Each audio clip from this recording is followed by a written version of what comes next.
And a lot of people I told my story to were like, I'll give you a kidney, you know, I'll do it right now. And I think over 30 people said that they would give me a kidney, and a ton of them from University of Portland.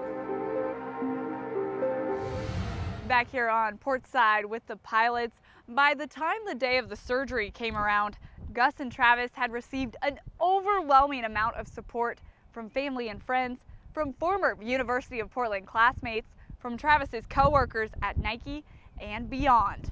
Over 30 people offered to donate their kidney to Gus.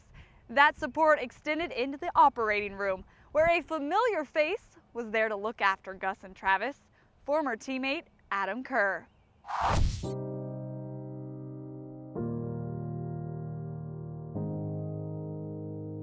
I knew he was gonna be okay. He was in really good hands, and he's gonna fight through anything anyway, so I felt pretty confident. But I think it was probably, you know, obviously how much I love him, but more just like, just get this done so we can move on and do the things we like to do together.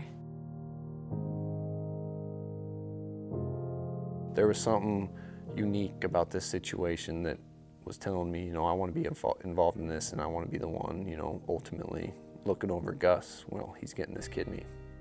There wasn't really anybody else I'd rather have, you know, monitoring me through this, you know, this kidney transplant and watching over me for the next 4 hours than Adam. And just knowing everything that we went through for the 4 years at University of Portland, and then having that guy back me up and taking care of me during the surgery and even after surgery was huge.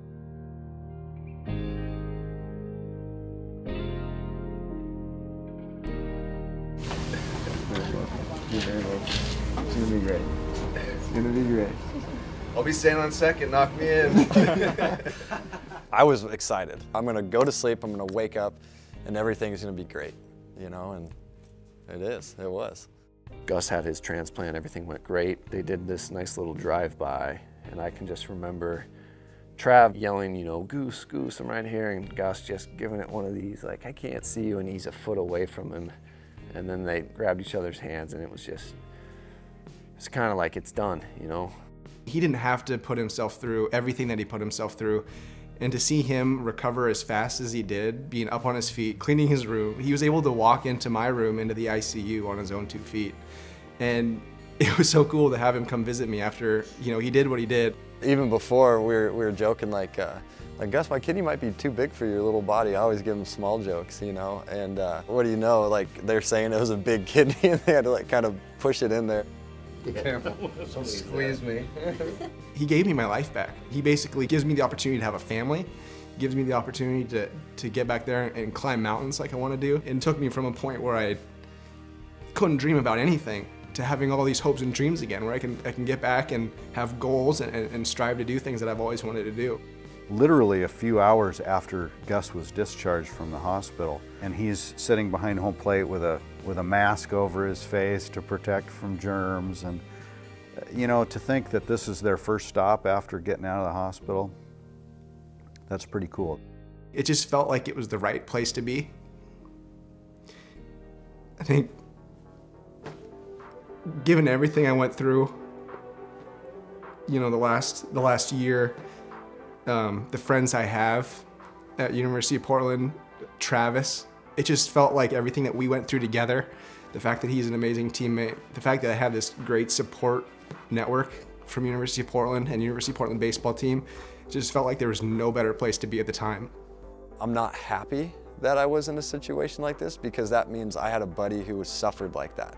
You don't want that to happen. You don't ever want to be in a situation like this, but I think I'm very fortunate that situation came about, and to have the support and the love from family members and friends, University of Portland, I mean, everybody, Nike, I mean, it was this whole collective group to like make it like this is happening, and every day I wake up, I feel great, you know what I mean? Knowing that I was able to change somebody's life. It's why I love working at Nike, to be honest with you. People rally around their teammates, and everybody else viewed what Travis was doing as just an incredible gift for one of his friends and wanted to help out in any way possible. I get an email from Aaron Heiser, and he's like, Nike, he's like, we make shoes and shirts and fielding gloves and all that stuff. He's like, you're saving a life. That's bigger than us. He didn't do this for the heroism or whatever. That's not Travis. He's not that way. He just does it because he's very, very kind-hearted. Anybody that needs help, Travis is there. What Travis did was, it's a hero status, right? I think he still has to limit what he eats and how much protein he intakes and how much he can drink and all the other things that most people, you know, really enjoy that luxury, and he gave it all up for a friend.